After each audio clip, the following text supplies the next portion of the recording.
Alors, troisième étape, on va donc placer le petit bloc graphique et le titre ici, et puis gérer ce paragraphe-là. Donc, pour cela, on utilise, alors déjà, créer des blocs, donc outil bloc rectangulaire. Si je presse, je vois que je peux faire aussi un bloc elliptique ou polygonale, et de la même manière avec l'outil rectangle, je peux également créer une ellipse ou un polygone. Je vais prendre cet outil-là, par exemple l'outil rectangle, je fais un pressé-glisser et je vois apparaître donc un bloc. Donc la taille, je pourrais la spécifier très précisément ici. Admettons que je veuille qu'il fasse 60 millimètres sur 20 par exemple. Je vais donc pouvoir gérer la taille de ce bloc de manière très très précise. J'ai les poignées qui me permettent donc de le redimensionner. Comme Z, CTRL Z donc pour annuler. J'ai également ici la manière d'agrandir ce bloc et en maintenant la touche enfoncée de l'agrandir ou de le réduire. La touche Shift, pardon, enfoncée, l'agrandir ou le réduire proportionnellement. Si je me place à l'extérieur, une flèche incurvée me permet de gérer donc l'angle qui s'affiche de rotation. Et puis le petit carré jaune va me permettre, si je clique dessus, quatre angles donc apparaissent, une petite marque jaune, et là je vais pouvoir jouer sur le type d'angle, donc par exemple des angles ici arrondis, ou au contraire des angles plus fantaisistes, etc. etc. Donc, toutes ces options donc, de gestion des blocs, je vais les retrouver dans la palette supérieure, y compris d'ailleurs ce qu'on a vu précédemment pour les images, c'est-à-dire ajuster ou remplir, ajuster le contenu des images donc, par rapport au bloc. On va retrouver ces options également ici. Donc, pour le cas de figure qui nous intéresse, je vais effacer celui-ci. Comme j'ai déjà préparé des règles, des guides, je vais utiliser ces repères donc, pour positionner mon bloc. Ils sont magnétisés. Donc, je fais un pressé-glisser et le magnétisme va m'aider à placer exactement là où je souhaite mon bloc. Si j'ai des mesures très précises, rien ne m'empêche de revenir les corriger ici.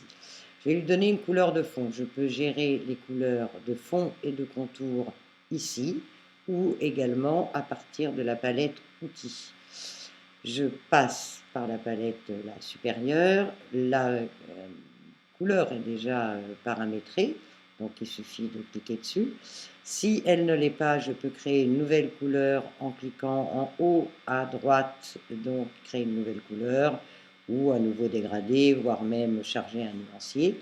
Je peux également partir d'une couleur existante, demander ici en cliquant en bas une nouvelle nuance à partir de cette couleur. En double-cliquant dessus, j'obtiens donc une boîte de dialogue avec la possibilité de travailler en CMJN, en RVB ou à partir d'un nuancier Pantone ou autre. Je vais rester en CMJN, donc c'est un document destiné à l'impression, c'est ce que je ferai. Et puis je peux donc gérer une nuance, une couleur à partir donc, de celle que j'avais sélectionnée. Voilà, par exemple, elle s'affiche ici, mon bot étant actif, il a pris donc cet attribut directement. Je reviens sur la couleur que j'avais choisie.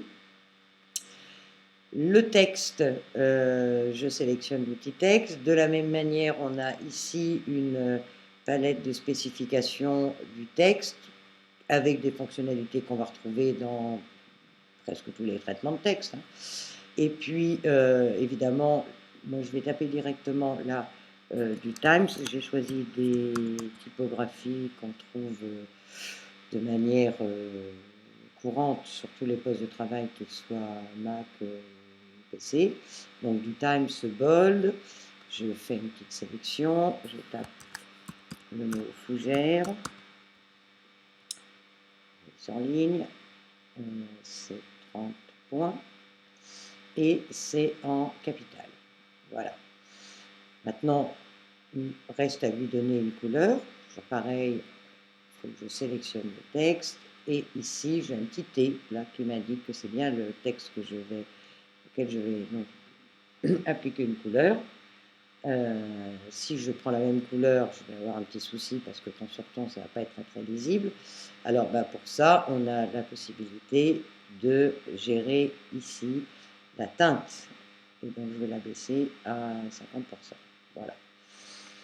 Et puis maintenant, il me suffit d'ajuster ce bloc et de venir le positionner là où on me semble. Alors là, on voit apparaître un petit filet vert qui est donc le repère commenté. C'est-à-dire que c'est un petit guide qui va m'aider à aligner par rapport à d'autres blocs ou par rapport à d'autres guides que j'ai placés. Je vais zoomer. Pour zoomer, c'est dans le menu affichage, on a un raccourci utile qui est le commande signe égal ou commande signe moins, donc touche contrôle sur PC, donc là zoom avant, et puis je peux placer mon texte donc en utilisant les touches du clavier, touche curseur, haut, bas, droite, gauche, de manière à l'aligner précisément. Reste à ajuster ce bloc.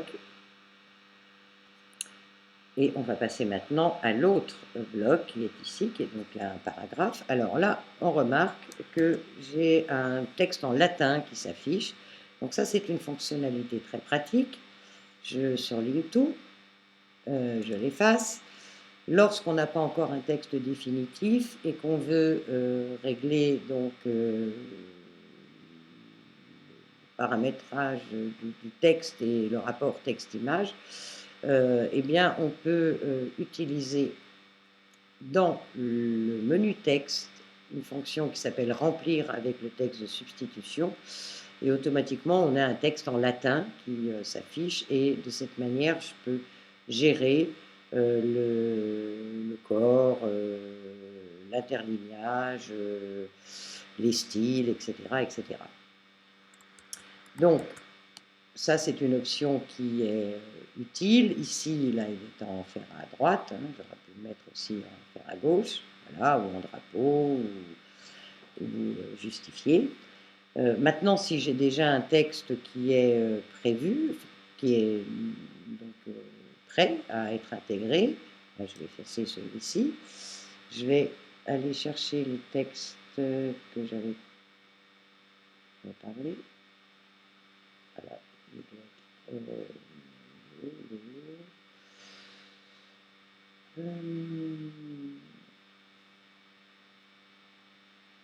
Voilà, donc ici j'ai un texte qui a été déjà paramétré, donc commande C pour copier, CTRL C sur PC, et puis CTRL ou commande sur Mac V pour coller. Donc là ça se passe pas trop mal parce que j'avais déjà donc sélectionné du Times, etc. Sinon, il aurait fallu que je le fasse ici. Maintenant, il me reste à ajuster ce bloc. Et c'est là où on va voir aussi tout l'intérêt de ces repères commentés. Donc, je réduis un petit peu mon bloc. Je voudrais qu'il soit aligné sur ce repère-là. Et donc, je vais pouvoir ici, j'ai un petit trait vert qui s'affiche. Et même si je veux aligner, ce qui sera encore mieux, le bas du texte sur le repère, je vois toujours ce petit repère vert qui s'affiche. Imaginons que j'ai voulu placer ce bloc aligné sur ces blocs-là. Je vois également le repère là qui s'affiche. Donc, ces repères commentés vont m'être très utiles pour aligner mon bloc avec mes autres blocs. Voilà. Donc ça, c'était un petit aperçu de ce qu'on pouvait faire avec les blocs. Je zoome. Et on va passer maintenant à une autre étape qui est de créer non plus un document d'une seule page, mais un document de plusieurs pages, donc en l'occurrence un petit livret.